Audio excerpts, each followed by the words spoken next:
दोस्तों, क्या आपने कभी सोचा है कि एक आदमी के लिए सबसे बड़ी सजा क्या हो सकती है? आई नो वेरी वेल कि आपके दिमाग में आ रहा होगा कि मौत की सजा ही सबसे बड़ी सजा होती है।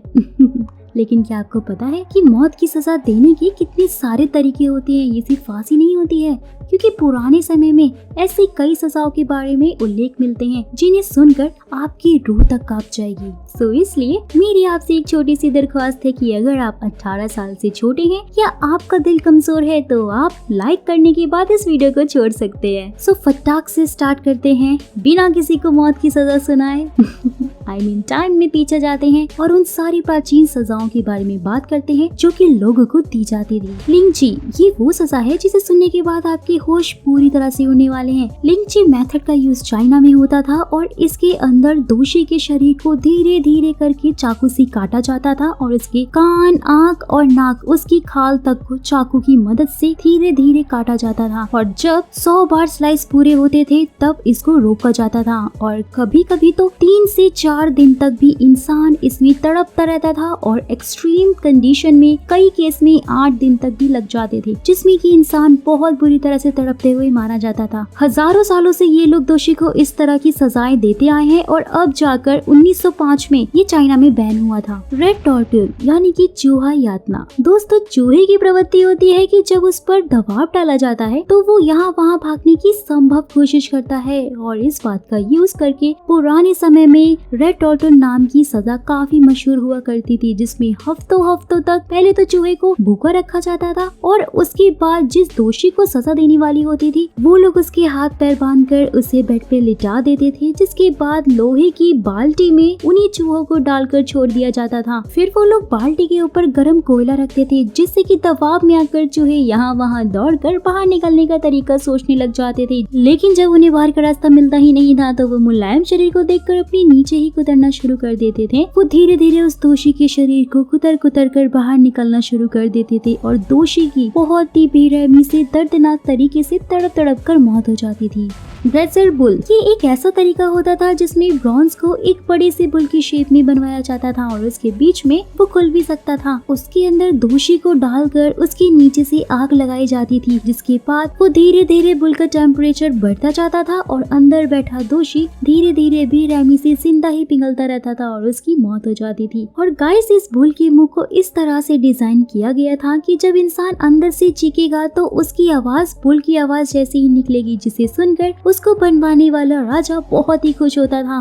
दोस्तों, इस मेथड के साथ मैं आपको एक और फैक्ट इसके बारे में बताना चाहती हूँ कि राजा ने इस मेथड को इन्वेंट करने वाले ही इंजीनियर को इस बुल के अंदर डालकर उसे इसी तरह से बहुत बेरहमी से मरवा दिया था। इम्पेलेंट, ये एक ऐसा तरीका होता था जिसमें दोषी के पीछे से नुकीला हथियार या फिर पोल डाला जाता था, जिसके बाद वो पूरा का पूरा उसके कभी मुंह से तो कभी उसकी छाती से होता हुआ बाहर निकलता था। और सबसे भयानक बात तो इस तरीके की ये थी दोस्तों कि इसमें इंसान की मौत 1 से 2 दिन के बाद होती थी और वो इसी तरह से 2 दिन तक तड़पता रहता था और अपनी मौत की भीख मांगता रहता था। सॉर्ड इन हाफ, ये एक ऐसा तरीका होता था जिसमें दोषी को पैरों के बल उल्टा लटकाया जाता था, जिसके बाद उससे एक बड़ी सी आरी लेकर धीरे धीरे से बीच में से चीरा लगाया जाता था और जब तक वो आरी उसके पेट तक नहीं पहुंच जाती थी तब तक वो ऐसे ही तड़पता रहता था और अपनी मौत के लिए प्रे करता रहता था। रैग पनिशमेंट, गाइस लिटरली ये पनिशमेंट इतनी ज्यादा खतरनाक हुआ करती थी कि इसके बारे में तो सोचते ही ना मेरे गूज़बम्प आ जाते हैं, क्योंकि इस तरीके में दोषी के दोनों हाथ और दोनों पैरों को रस्सी से बांध दिया जाता था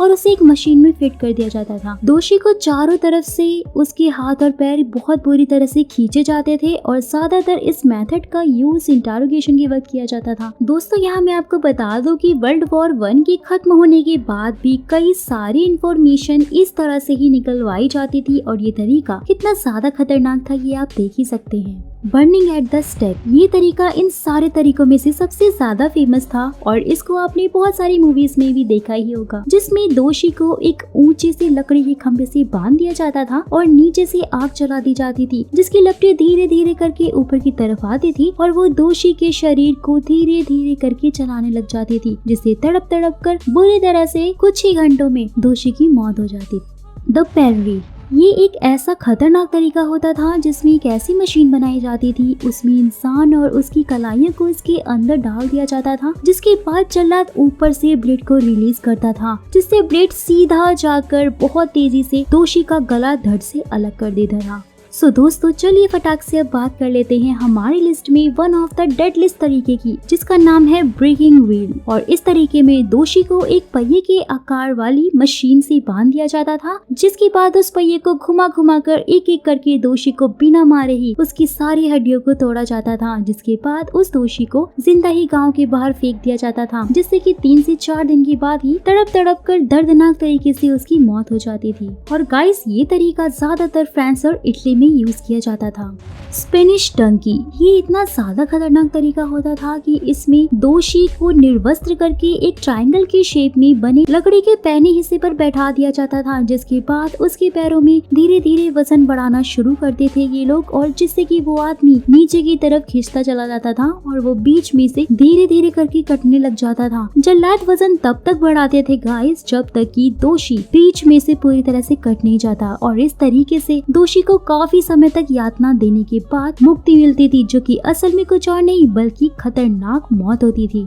सो अब हम बात करने वाले हैं उस भयानक खतरनाक तरीके की जिससे जीसस क्राइस्ट को मारा गया था। जी हाँ दोस्तों, मैं बात कर रही हूँ क्रूसिफिकेशन की। ये एक ऐसा भयानक तरीका होता है जिसमें दोषी को पहले तो काफी टॉर्चर किया जाता है, उसको पैरों से पीटा जाता है और उस पर झूठे खाने को भी फेंका जाता है। जब उसके हाथों पैरों में जान नहीं बचती है तो उसे क्रॉस बनाकर खम्भों पे हाथों पैरों में उसके कीले लगाकर बहुत बुरी तरह से गाड़ देते हैं, जिससे कि कई दिनों तक उसकी ऐसे ही लटकते लटकते भूख प्यास के कारण मौत हो जाती है। स्किन्ड अलाइव, जैसा कि आप इसके नाम से ही समझ सकते हैं, और इसका मतलब होता है कि जिंदा चमड़ी। ये एक ऐसा भयानक तरीका होता था जिसमें दोषी को जिंदा रख कर उसके शरीर पर से खाल को धीरे धीरे करके उतारा जाता था। जी हाँ दोस्तों, सेम वैसे ही वे में उतारा जाता था जिस तरीके से जानवर की खाल को चमड़ा बनाने के लिए उतारा जाता है। सबसे हैरान कर देने वाली बात तो ये होती थी कि इस तरीके को करते वक्त अगर दोषी बेहोश की हालत में हो जाता था तो उसे दोबारा से होश में लाया जाता था ताकि उसे इस दर्द का एहसास हो सके। लेकिन इंसान की खाल क्योंकि बहुत ज्यादा हार्ड होती है तो इसलिए पहले दोषी की खाल को मुलायम करने के लिए 2 काम किए जाते थे। पहला, जिसमें दोषी को कई घंटों तक धूप में खड़ा रखा जाता था जिस वजह से गर्मी के कारण उसकी खाल मुलायम हो जाती थी, और दूसरा, दोषी को खौलते हुए गर्म पानी में डाल दिया जाता था जिससे कि उसकी चमड़ी उबलकर मोटी हो जाती थी, जिससे कि उसे उतारना काफी ज्यादा आसान हो जाता था।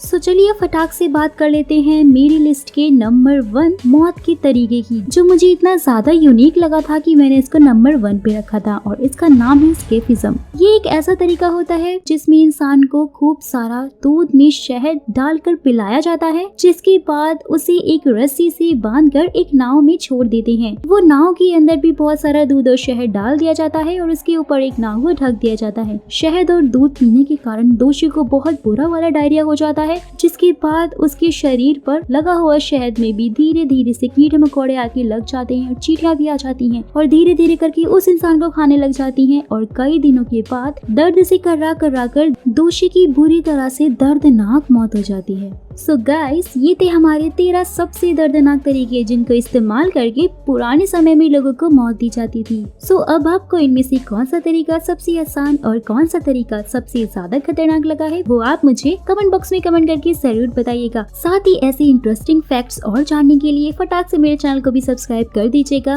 तो फिर मिलती हूँ आपसे एक ऐसे ही धमाकेदार एपिसोड में, तब तक के लिए take care and bye bye.